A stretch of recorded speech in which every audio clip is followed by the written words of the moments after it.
Our self-sufficiency adventure began 6 months ago, just after we moved to France. At the time, our priority was simple: plant salads and any vegetables that could survive the winter and provide us with even a small harvest. We also started planting fruit trees, thinking ahead to the seasons to come. Now, as summer approaches, we're preparing for the abundance our garden can offer. To make the most of it, we've begun building a 16-meter polytunnel, something that definitely requires more than just two pairs of hands.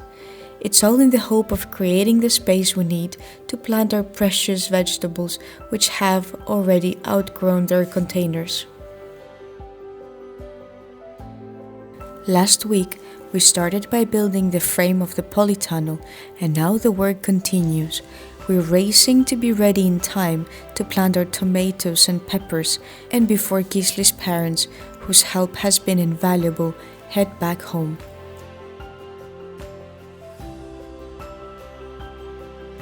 The frames are up and ready, so the next step is to put the film on.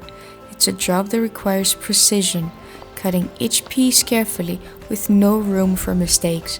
Every measurement has to be exact before the scissors even come out.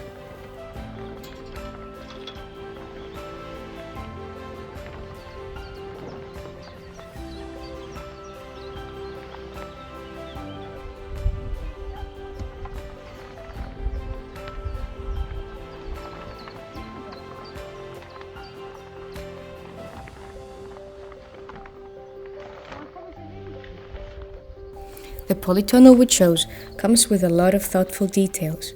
We wanted something that would handle the heat of summer well. At the front there is a large double door that can be lifted up for better airflow, while at the back there is a single door for easy access. The sides can be rolled up too, allowing even more ventilation on hot days. But all these features come at a cost. Cutting the film becomes far more complicated, take time, and a lot of patience.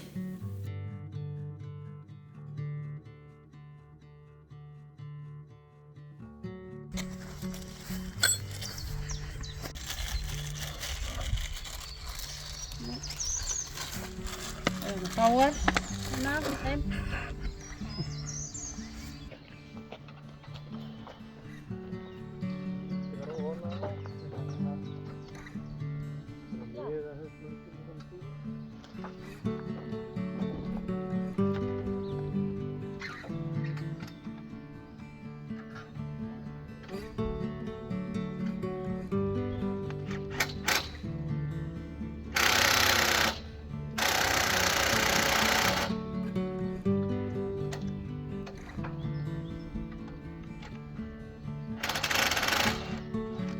So, today is the day we pull the big plastic over.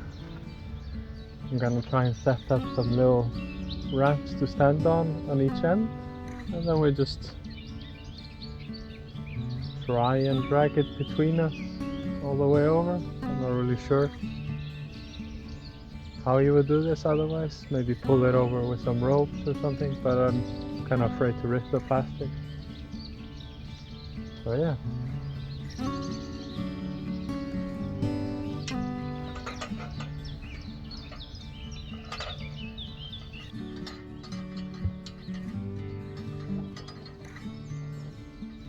I just got these from a neighbor that lives just down the road. He was getting rid of them, and they seem quite nice. It's a lot cheaper than scaffolding. We should do the trick.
That seems pretty safe. And just for the other side, and then I can start dragging the plastic.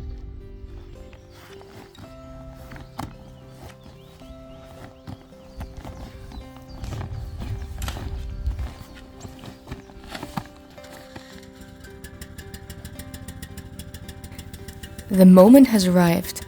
We're almost ready to put the plastic film on our polytunnel, but before that, we need to take care of a few final details, like securing the sides with soil to make the whole structure more stable.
Getting the plastic film over the polytunnel wasn't the hardest part.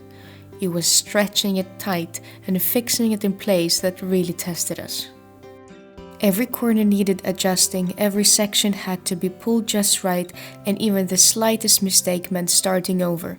It took time, patience, and a lot of back and forth, but slowly it all began to come together.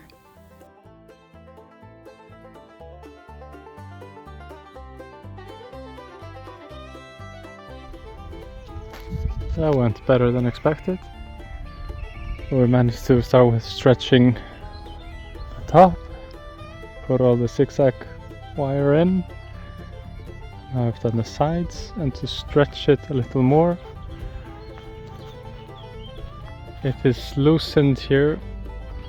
Well, maybe you can see it. You can see the height difference when it comes up there. So all the middle ones are loosened up, and then I use a hammer to knock them down 3 centimeters each, so around 1 inch. Then retighten, and then it should be stretched properly.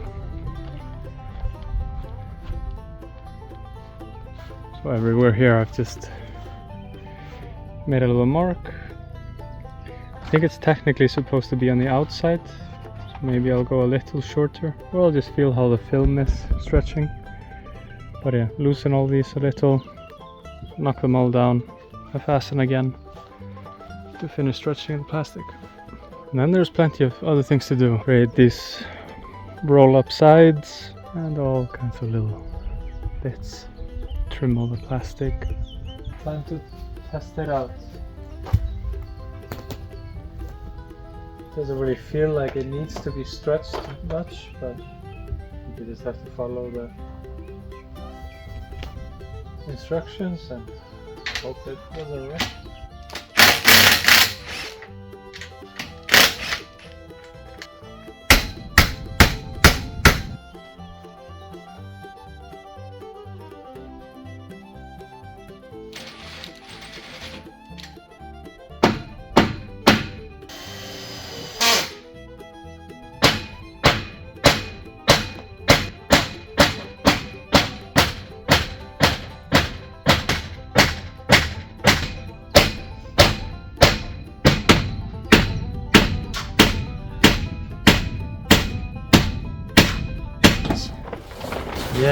let's hurry up and do something because the plastic is kind of wrecked.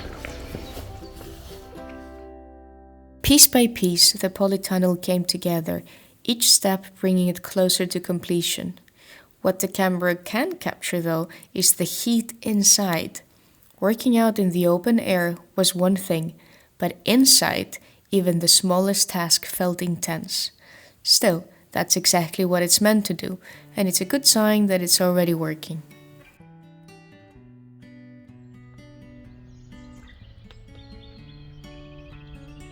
Then it was time to fix the roll-up sides in place.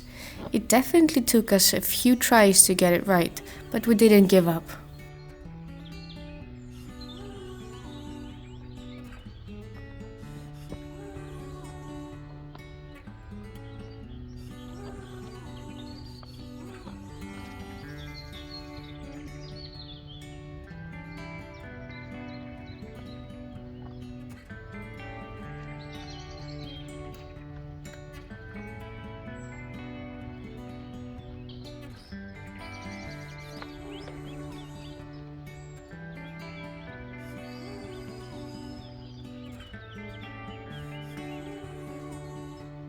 Alright, then it's fully trimmed and we just need to finish this side so it rolls up, and then we can start making the beds inside.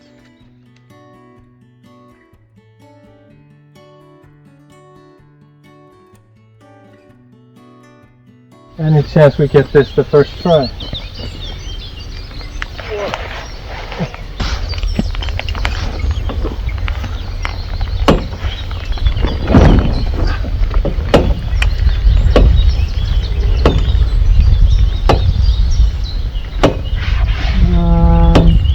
Nip. Nope, too tight in the middle. So whatever, let's do the rest.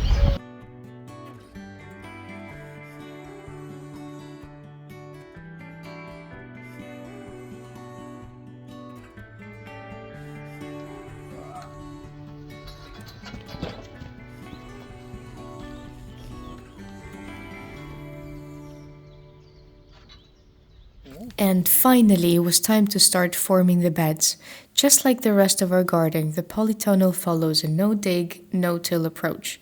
Instead of disturbing the soil, we build directly on top of it, layering cardboard to suppress weeds, then adding soil with wood chips paths in between.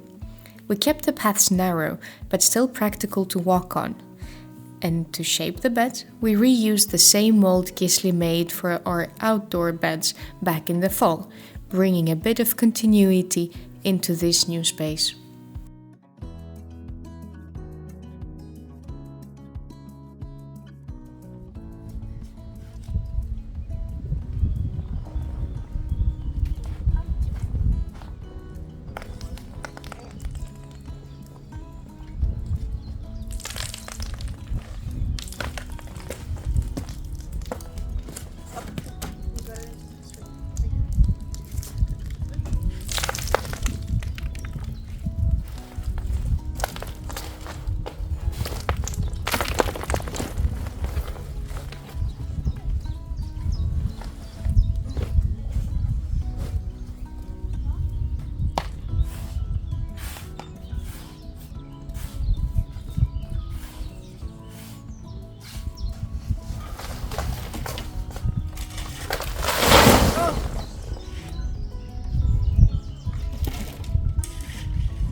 So now we have just built the first bed. It took 1.5 days. 1.5 days. But everybody's super tired. Yeah.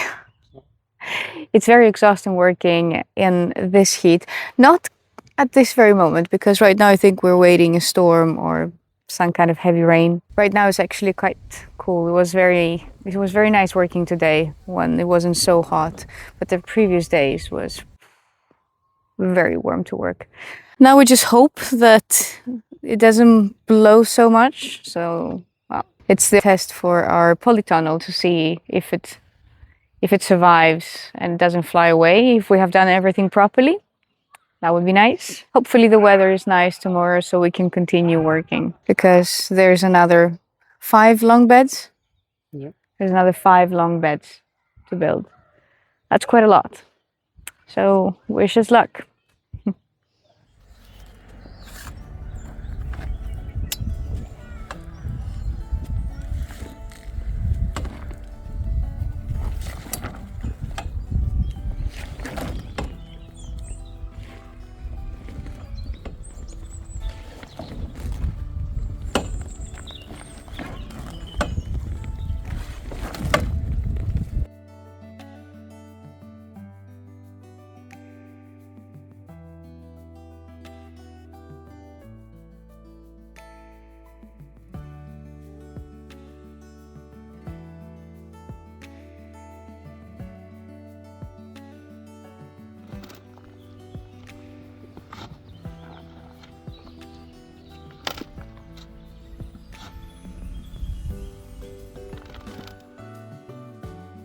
The work stretched over the next few days. On warmer days, the heat inside the polytunnel was almost unbearable. That made us especially grateful that we had chosen to invest in those roll-up sides.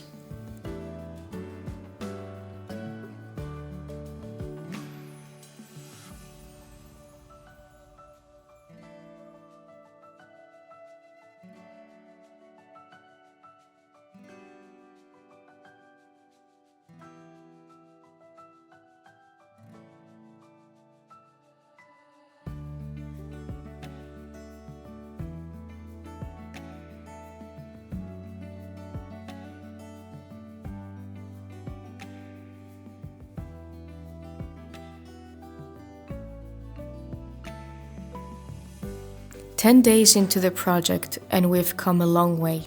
Without Gisli's parents, it likely would have taken twice as long. Now, with the beds ready, we're just a few steps away from the next chapter, finally moving your plants into their new home." So it took us 10 whole days to get this polytunnel ready. That was a lot of work. 6 beds are ready, and we hope that it will be enough for what we're thinking about doing. Right now we have a lot of plants that I've been growing since January, and they have become quite a jungle. So they need to be coming into the ground very, very soon. So stay tuned and see what we're up to next week.